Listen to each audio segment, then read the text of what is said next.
Olá a todos! Primeiramente, eu queria dizer que é para mim uma grande satisfação e honra poder estar aqui compartilhando com vocês conhecimento, fazendo essa troca de experiência daquilo que é a nossa missão de vida, o segmento do luto. Pois bem, sou Nelson Pereira Neto, aluno da UFPF, Universidade Federal do Pernambuco. Faço a pós-graduação aqui na faculdade em especialização de governança de cemitérios, funerárias e negócios do luto.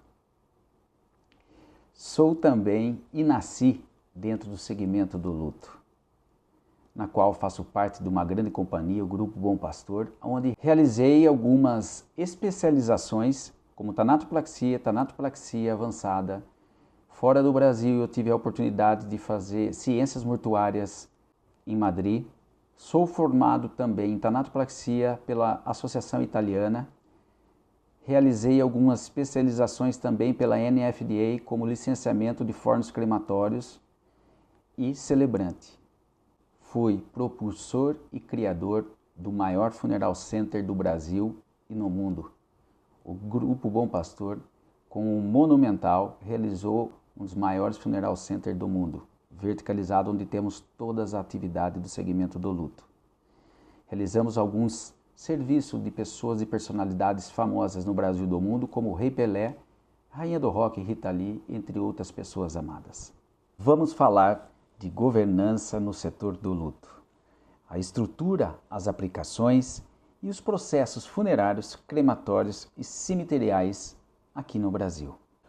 O setor do luto abrange diversas organizações e serviços para servir as famílias que perdem seus entes queridos, que passam por aquele momento da transformação que o luto causa. O serviço funerário, crematórios, cemitérios, casas velatórias, planos de assistência funeral, seguros, entre outros. Todas essas organizações dependem do quê? De uma grande estrutura e governança.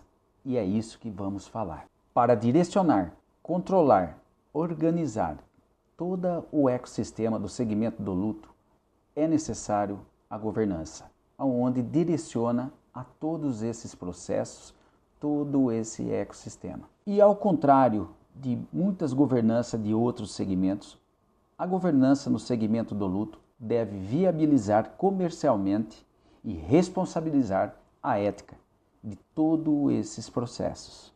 Processos funerários, fases, organograma e dados. Tá? No mercado brasileiro, o setor significa e movimenta aproximadamente entre 12 bilhões a 15 bilhões anualmente. Esses dados são oferecidos pela Associação Brasileira de Empresas e Diretores do Segmento do Luto, a ABREDIF. E a realização de toda essa atividade é composta por mais de 5.500 empresas funerárias. O serviço funerário no Brasil envolve uma série de processos burocráticos e legais, lógicos, e a cerimônia deve ser executada com precisão, sensibilidade e um momento de vulnerabilidade das famílias enlutadas. E para isso, alguns documentos para análise da fase do funeral no Brasil são inclusos no organograma dos processos, envolvendo dados, relevância para cada etapa. Agora, vamos falar da relação das fases de um funeral no Brasil.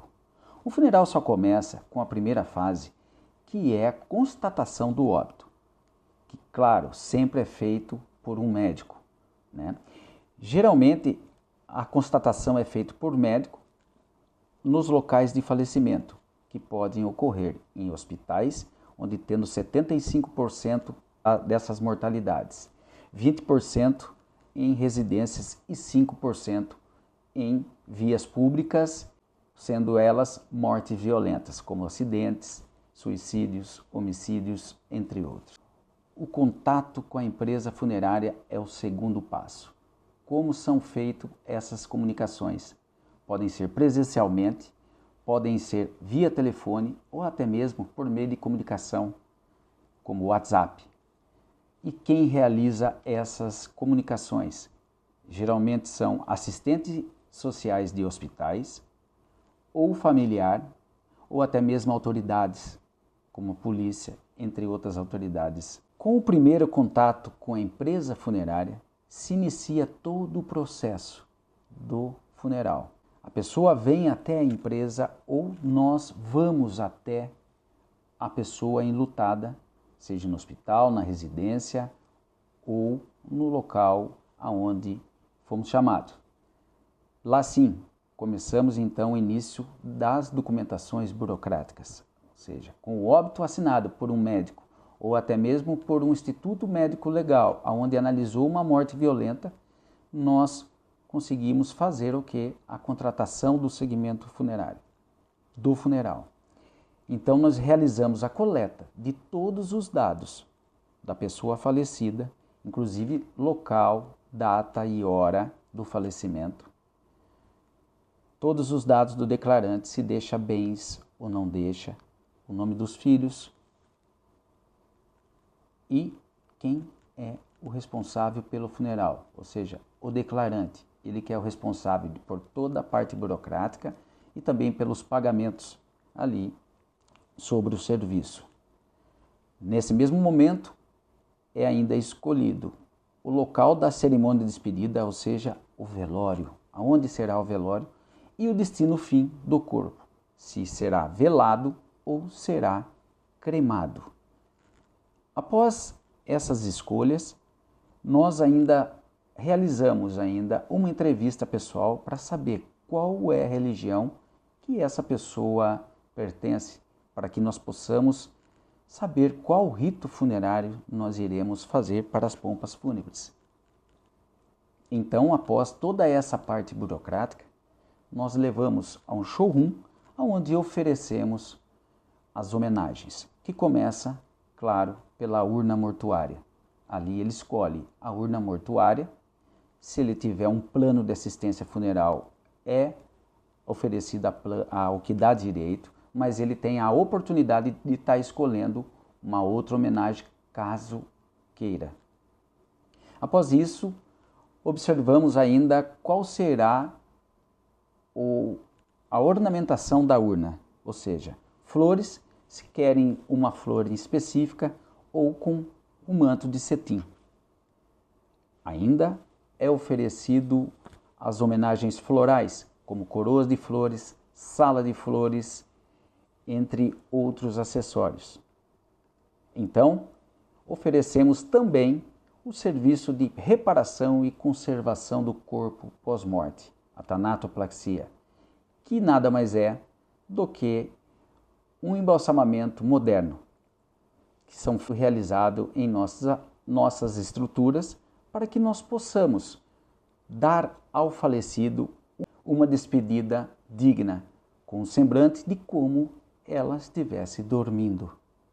O funeral é o último evento social da vida de uma pessoa e não menos importante do que um nascimento, um casamento e qualquer outra, uma formatura, qualquer outra data comemorativa, ou seja, será o último evento social dela, a última aparição para a comunidade, para seus parentes, para seus amigos. E por isso nós temos que tratar com muito cuidado, pois nós não temos uma segunda chance para consertar.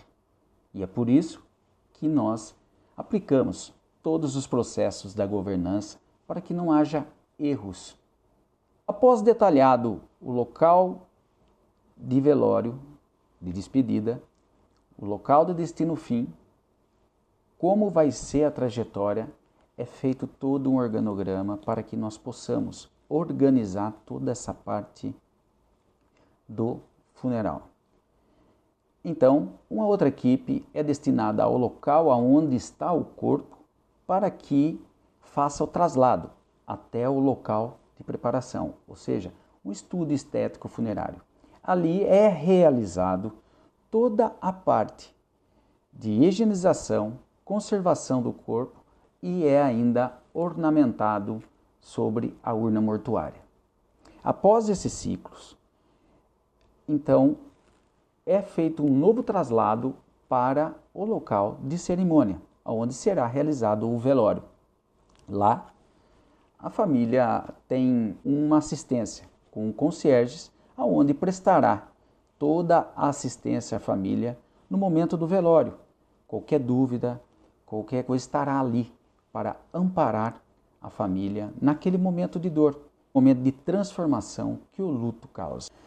Já no ambiente de cerimônia de despedida no velório, uma outra equipe então prepara toda a sala de velório, todos os castiçais, a câmara ardente, o catafalco, o local onde será ali descansada a urna durante o período de velório.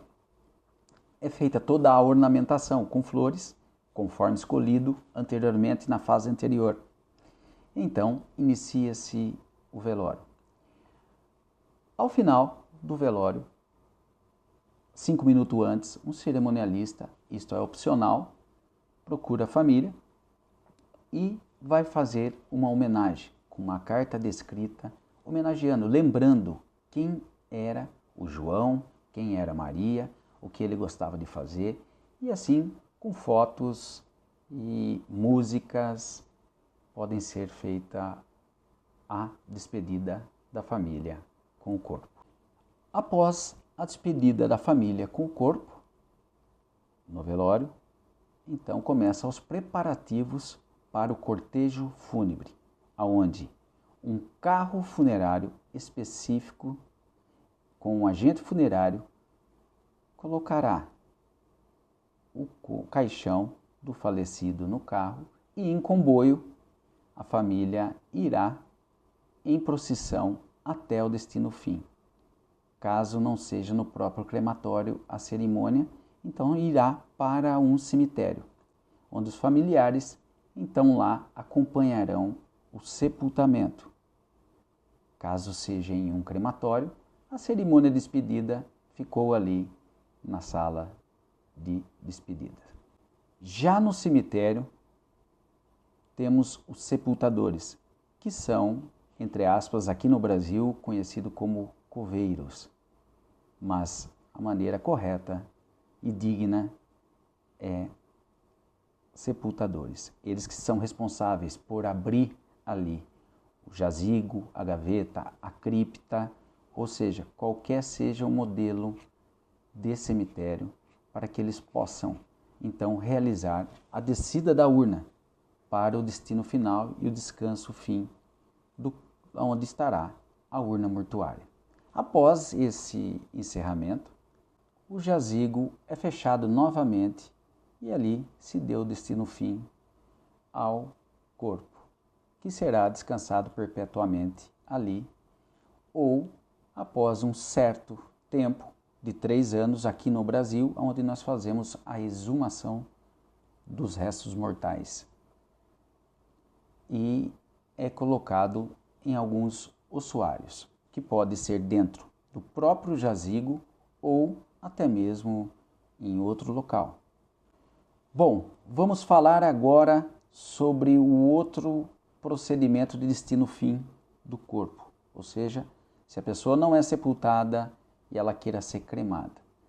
Bom, não somente aqui no Brasil, mas também no mundo, os processos de cremação, a parte técnica são muito semelhantes, ou seja, um forno crematório ele tem 2 câmaras, a primária e a secundária, onde ele faz a queima e a requeima dos gases. E eles trabalham sempre, para trabalhar em conformidade, tem que trabalhar entre 760 graus a 980 graus. O processo todo da cremação demora em torno de 3 horas, em média, dependendo do número de cremação do dia e também dependendo da quantidade. Lembrando que é cremado apenas um corpo por vez. E para realizar uma cremação, não pense que são todas iguais. Com excelência, é preciso ter 3 elementos básicos, ou seja, o oxigênio, o combustível e a temperatura. E nos casos de morte violenta, claro, deverá ser passado pelo Instituto Médico Legal, mas ter uma autorização judicial para que se possa realizar a cremação. Até que se saia toda essa parte burocrática, judiciária, então o corpo ele fica guardado em uma sala climatizada, onde lá aguardará até o tempo que possa ter a autorização para a cremação. Assim, então, os crematórios oferecem as atas de processos e procedimento para que a parte burocrática possa ser executada. A mesma lei que regulariza a cremação no Brasil, ela ainda diz quais são as ordens sucessivas de quem pode autorizar a cremação. Em primeiro lugar, a cônjuge, depois os antecedentes, os pais ou avós, depois os descendentes, os filhos, por último, os irmãos ou representante legal. Assinado então toda essa parte burocrática, registrado o óbito, então é feita e realizado a cremação. No Brasil não existe um prazo legal para que regule o tempo após o falecimento que se peça para que realize a cremação. Mas os crematórios, por medida de segurança e até mesmo respeitando os credos religiosos, aguardam sempre 72 horas no mínimo, ou até mesmo para que tenha viabilidade para que se ligue o forno e realize as cremações. Então, dentro do processo de cremação, autorizado toda a parte legal, o corpo é retirado com a urna mortuária de dentro da sala climatizada, é colocada sobre uma plataforma elevatória, onde são retiradas todas as partes metálicas e todas as partes de vidro ou plásticas. Para então, na segunda câmara do forno crematório, onde será realizada a cremação.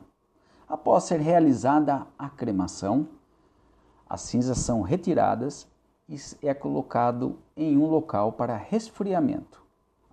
Com o compartimento que está com a cinza é colocado sobre uma plataforma, uma mesa separatória magnética, onde são retirados todas as partes metálicas do corpo ou outras partes como próteses e outras coisas mais, além de grampos e pregos que tinham na urna.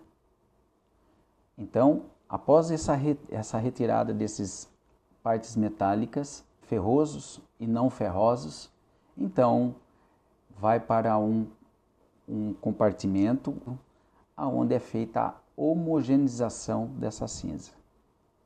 Neto, que jeito que é essa máquina? Quando é feita a cremação, tudo que era a urna em si, que vai para o forno, ela vira combustível, então ela vira fuligem, sobra muito pouco e o que sobra geralmente são restos calcinados, ou seja, não são ossos, mas eles ficam como alguns cálculos ali de propriedades da cinza. Então ele é praticamente que triturado, homogeneizado, como se fosse fazendo uma analogia em um liquidificador, aonde ali ele dá a cor correta. Lembrando que a cremação ainda ela tem diferenças de cores na cinza devido à causa-morte, devido à espécie do ser humano e também à excelência na cremação. A cremação ainda ela deixa ali uma curiosidade muito específica. Um exemplo, de 3 a 5% do corpo humano é o que resta de cinza, né? Ou seja, uma pessoa de 70 quilos deixaria entre 1.800 a 3.600 quilogramas, né? Um recém-nascido, 200 a 500 gramas, e uma criança de 10 anos, de 1 quilo a 1,5 kg. Recentemente no Brasil foram feitos aí levantamentos de dados, onde 17,8% dos brasileiros são cremados. Falando da composição das cinzas. Neto, qual é a composição de uma cinza de um corpo humano após o falecimento, após a cremação? Então, pois bem, O principal componente é o fosfato de cálcio, que tem de 65% a 75%. O carbonato de cálcio tem 15% a 25%. São pequenas quantidades de outros materiais como potássio, sódio, magnésio de 3% a 4%. E outros elementos como zinco, ferro e manganês de 1% a 2%. Ou seja, aquela história que fala que vai colocar para que nasce uma árvore, só para deixar aqui fazendo uma analogia, é como se fosse você colocar numa terra um adubo muito forte. Então, tome cuidado porque ele pode matar a planta. Eu agradeço a todos, gostaria aqui de desejar um ótimo congresso a todos e dizer que estou muito feliz em poder compartilhar com vocês todo esse trabalho. Um grande abraço a todos, fique com Deus, que Deus abençoe.